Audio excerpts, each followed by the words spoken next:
Hello and welcome all. I hope all of you are doing well. Now today's topic is concept of demand. So, without wasting our time, let's start the today's class.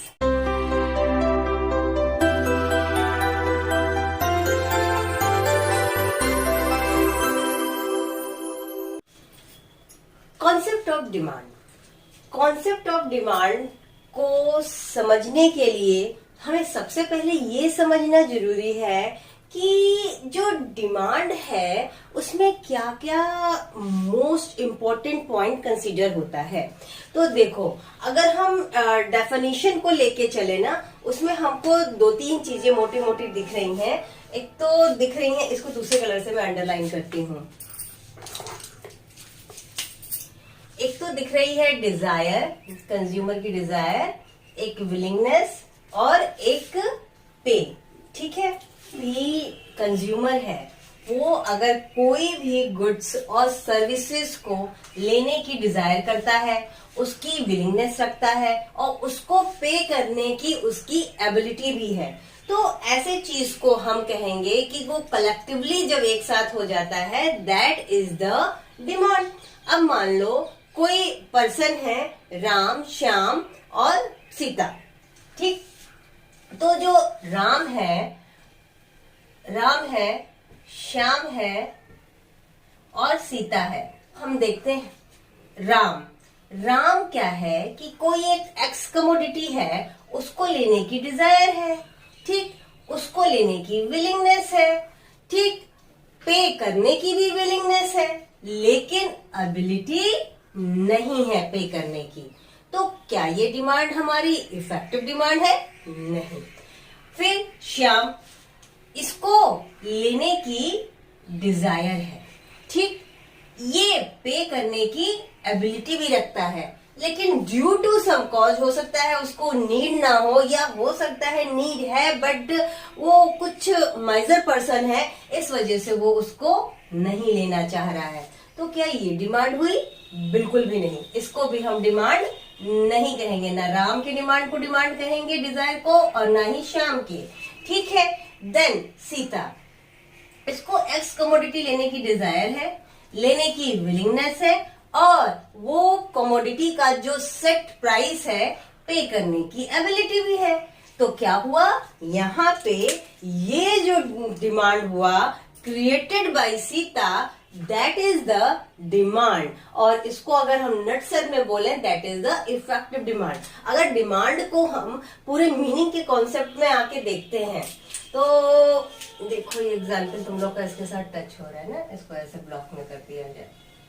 ठीक, तो अगर हम meaning को आके देखते हैं तो क्या है, demand is an economic principle referring to a consumer desire to purchase goods and services and willingness and ability to pay a price for a specific goods and services.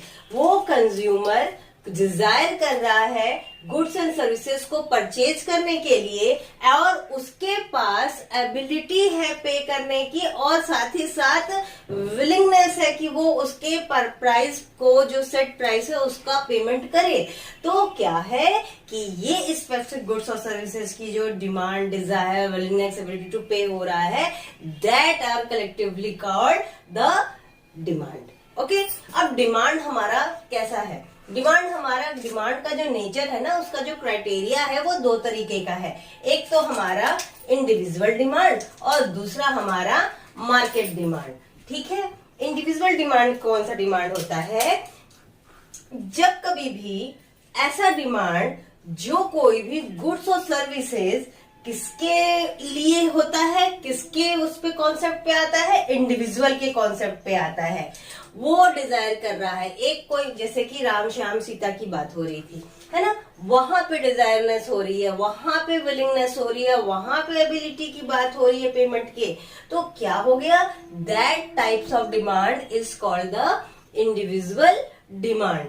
ठीक, लेकिन वहीं पे जब हम total quantity of demand across all consumer in a market for a given goods और services, तो वो हमारा क्या हो जाएगा, मार्केट डिमांड।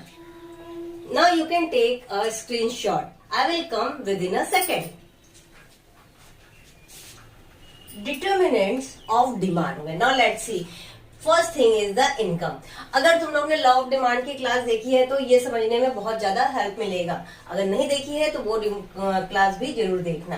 तो बात करते हैं इनकम की. देखो, जब इनकम होता है ना तो इनकम का हमारे डिमांड पे बहुत इफेक्ट आता है. इनकम का डिमांड पे इफेक्ट कैसे आता है? तो इनकम के कंसीडरेशन में हमारा जो डिमांड होता है वो दो तरीके से हो जाता है. मेनली तो तीन तरीके से होता है. हाँ, लेकिन अभी हम लोग यहाँ पे मेन 2 पॉइंट्स को लेके चलेंगे. पहला क्या तरीका हो जाता है? एक तो हमारा हो जाता है नॉर्मल गुड्स, है ना. फिर आता है एक इंफीरियर गुड्स. फिर एक होता है सुपीरियर गुड्स. ठीक. नॉर्मल गुड्स तो वो गुड्स हुए जो कि क्वालिटी वाइज अच्छे होते हैं. ठीक. जैसे कि हमारा जो एजुकेशन है वो एक अच्छे स्कूल में हो, हमारा जो खान पान है वो एक अच्छी क्वालिटी, एक अच्छे टेस्ट के पॉइंट ऑफ व्यू से भी वो अच्छा हो. ठीक है. तो ये क्या है कि हमारा ये नॉर्मल गुड्स होता है. और कहीं ना कहीं देखें तो ये एसेंशियल गुड्स तो होते हैं लेकिन एक क्वालिटी वाइज कहीं ना कहीं अच्छे होते हैं. ठीक. और क्वालिटी अच्छी होती है, इस वजह से थोड़ा सा प्राइस भी हाई होता है. ठीक. अब फिर बात करते हैं इंफीरियर गुड्स. इंफीरियर गुड्स वो गुड्स हैं जैसे कि तुम बोल सकते हो मोटा अनाज, मोटा कपड़ा, है ना. इस तरीके के जो गुड्स होते हैं ना उनको हम कहते हैं इंफीरियर गुड्स. और इंफीरियर गुड्स पे जो पूरी भी थ्योरी आई है इकोनॉमिक्स में वो दी गई है प्रोफेसर गिफन के थ्रू. तो इसी वजह से बहुत बुक्स में और बहुत सारे नोट्स वगैरह में तुम लोग ये देखोगे कि बहुत जगह लिखा रहता है गिफन गुड्स. इसी वजह से इंफीरियर गुड्स को हम गिफन गुड्स भी कहते हैं. ठीक है. तो गिफन गुड्स क्या हुआ? जो मोटे अनाज है, मोटा कपड़ा है, जिनकी क्वालिटी उतनी अच्छी नहीं है, केवल वो एसेंशियल और नेसेसिटी को ही पूरा कर रहे हैं. सुपीरियर गुड्स वो गुड्स होता है जो कि आपके लग्जरी लाइफ को, आपके एक स्टेटस सिंबल को शो करता है. और सुपीरियर गुड्स जो है ये मोस्ट ऑफ टाइम रिचेस्ट और रिच पीपल इसको यूज करते हैं. इनकम और नॉर्मल गुड्स, इसका जो रिलेशन है वो डायरेक्ट रिलेशन है. डायरेक्ट रिलेशन कैसे है? इनकम को एम से डिनोट करेंगे तो इसलिए एम लिखा हुआ है. ठीक. इनकम हमारा जब कभी भी इंक्रीज करता है. ठीक. तो हमारा जो नॉर्मल गुड्स है, नॉर्मल गुड्स का जो डिमांड है वो जो है वो इंक्रीज कर जाता है. ठीक है, समझ में आ रहा है. लेकिन हमारा अगर इनकम डिक्रीज कर गया, ठीक, तो हमारा जो नॉर्मल गुड्स का डिमांड है वो डिक्रीज कर जाएगा. ठीक है, बात समझ में आ रही है? ओके. लेकिन वहीं पे हमारा जो गिफन गुड्स है, ठीक, गिफन गुड्स की डिमांड है, अगर हमारा इनकम इंक्रीज कर जाता है तो हमारा गिफन गुड्स का डिमांड जो है डिक्रीज कर जाएगा. क्यों? अगर हम मोटा अनाज खा रहे हैं तो हम क्या सोचेंगे कि हमको उससे अच्छा कोई खाने के लिए सामान मिल जाए. क्यों? क्योंकि हमारी इनकम तो बढ़ गई है. ठीक. अगर हमारा मनी इनकम जो है डिक्रीज कर गया तो हमारा गिफन गुड्स का डिमांड जो है वो बढ़ जाता है. क्यों बढ़ जाता है भाई? क्योंकि हमारे पास तो मॉनेटरी एबिलिटी कम हो गई, पेमेंट करने की एबिलिटी कम हो गई. तो इनवर्स रिलेशनशिप होता है गिफन गुड्स में और इनकम में. ठीक. या कह सकते हैं इनडायरेक्ट रिलेशन होता है. ठीक है, बात समझ में आ गई होगी. अब बात करते हैं प्राइस की. देखो, प्राइस को P से डोनेट करते हैं. ठीक. और डिमांड को QD से कर सकते हैं, क्वांटिटी ऑफ डिमांडेड. ठीक. क्वांटिटी ऑफ डिमांड को हम करते हैं QD, है ना. यहाँ पे D हो गया. देखो, जब कभी भी प्राइस बढ़ेगा डिमांड क्या हो जाएगी? कम हो जाएगी. जब कभी भी प्राइस डिक्रीज होगा डिमांड क्या होगी? बढ़ जाएगी, है ना. तो इसको हम कहेंगे कि प्राइस में और डिमांड में इनडायरेक्ट रिलेशनशिप होता है। इसीलिए जो हमारा कर्व होता है वो कैसे आता है, इस तरीके से आता है ना। क्यों? क्योंकि यहाँ पे रिलेशन इनडायरेक्ट रिलेशन होता है। अगर तुम लोगों ने इनकम का लिख लिया हो तो अच्छा है, नहीं तो स्क्रीनशॉट इसका ले लो। बात होती है हमारी price of related goods. Price of related goods हमारा किस तरीके से हो सकता है, ये भी हमारा दो तरीके से हो सकता है। एक तो हमारा सप्लीमेंट्री गुड्स, ठीक, दूसरा हमारा कॉम्प्लीमेंट्री गुड्स।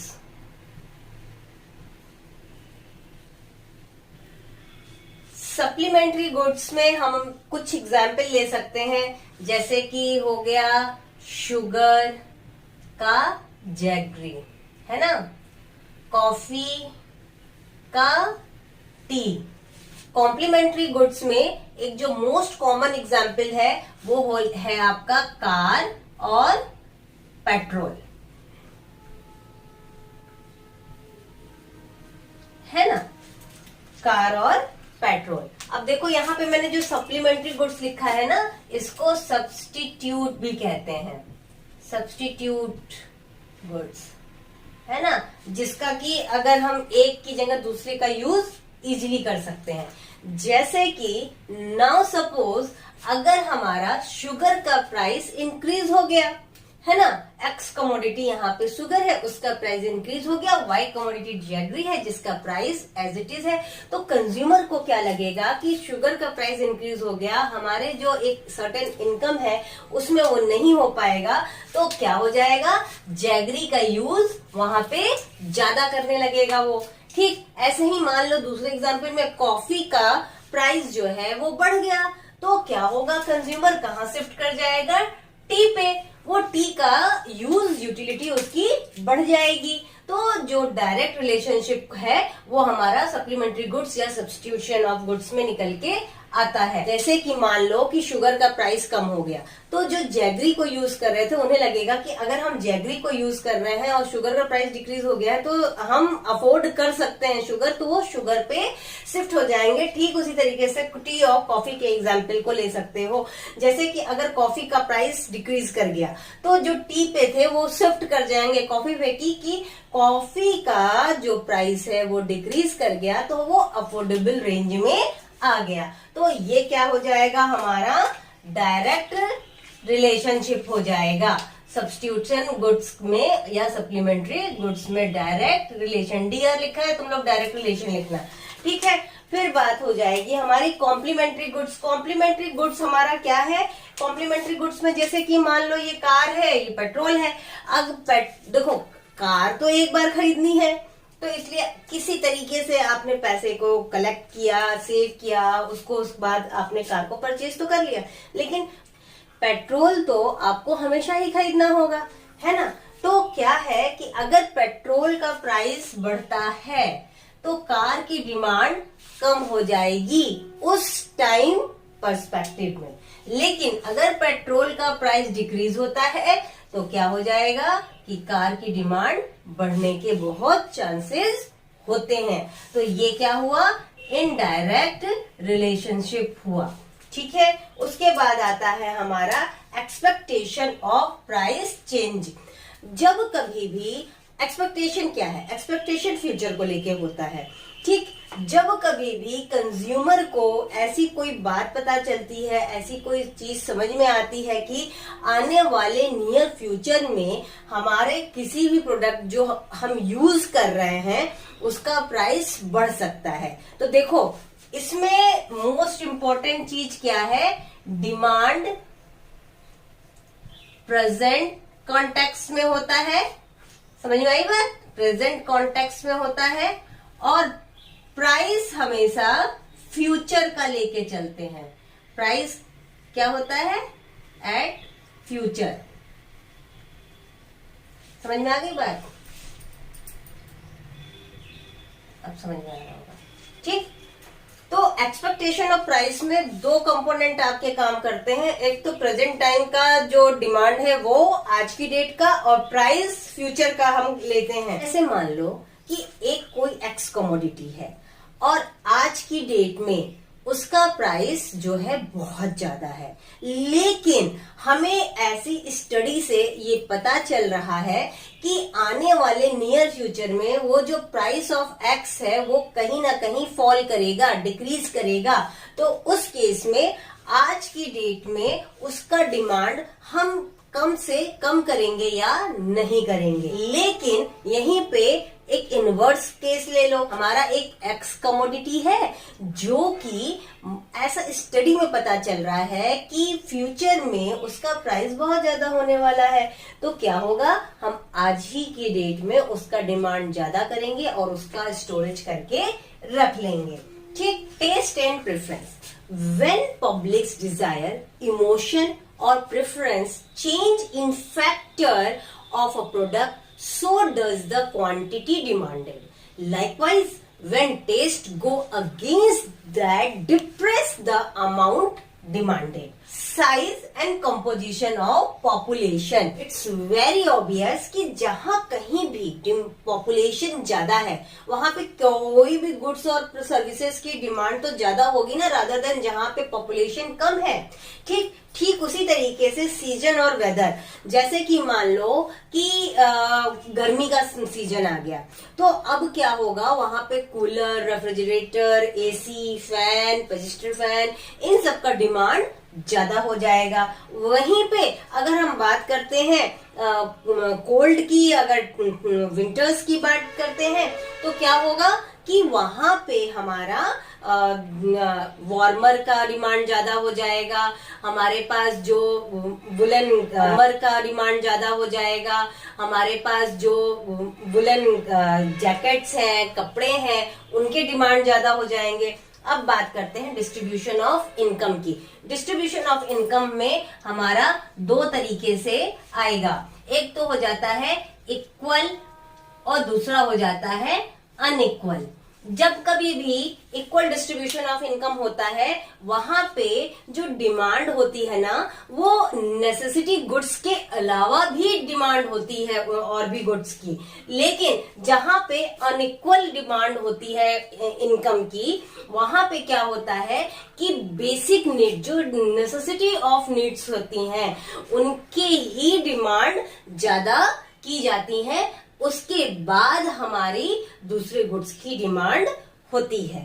आई होप तुम लोगों को आज की क्लास बहुत अच्छे से समझ में आ गई होगी। मेरी पूरी कोशिश थी तुम लोगों को बहुत इजी वे में समझा देने की। आने वाली क्लासेस में हम लोग पढ़ेंगे टोटल और marginal revenue, income elasticity, price elasticity और क्रॉस इलास्टिसिटी।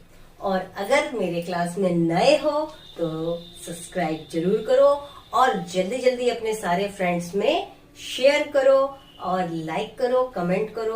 तुम लोगों के ये सारी एक्टिविटी से मैं बहुत बूस्ट होती हूँ और मेरे अंदर एक एनर्जी आती है तुम लोगों को नए क्लास को डिलीवर करने के लिए। All the best, take care and don't forget to like, share, subscribe my channel, that is the किसिका स्टडीज।